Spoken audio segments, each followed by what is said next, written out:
Сушата ја изеде есенската сејдба. Во регионот на Штипско на некои места ќе нема што да се жнее. Поради сувата земја, есента задоцни орањето, а и сите останати фази подоцна. Ако не заврне, земјоделците сами ќе треба да пресметаат. Им се исплатили за месец и половина воопшто да влегуваат со комбајните во нивите. А во некои предели толку малку се поникнати житата, висината на самите житарици е толку мала, а веќе јашмените почнаа да цветат. Прашање се поставува дали воопшто ќе може да влезе механизацијата и дали може воопшто да се изврши жетвата на тие површини. Сигурно приносите нема да бидат ни 50% од очекуваните или што викаме ние нормалните, а нормалните приноси кај нас во овчеполието се движат од 2,5 до 3.000 килограми по хектар.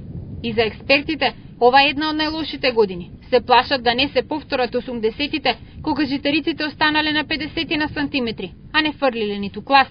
Проблем е што системот за наводнување од калиманци се користи од 20%, а земјоделците немаат соодветни системи за наводнување житарици.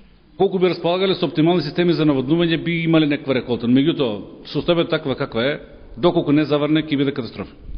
Сушниот период се заканови на пролетните култури, а водата не стигнува навреме до нивите, па земјоделците и да сакаат, не можат да наводнуваат тогаш кога треба.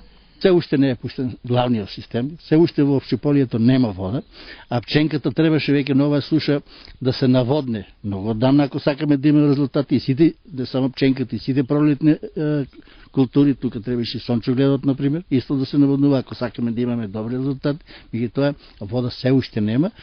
Она од што се плашат сточарите пак е дека намалените приноси на житариците ќе значат зголемување на цената на сточната храна, што може да доведе до намалување на сточниот фонд, кој веќе е на удар поради зголемувањето на сите останати трошоци.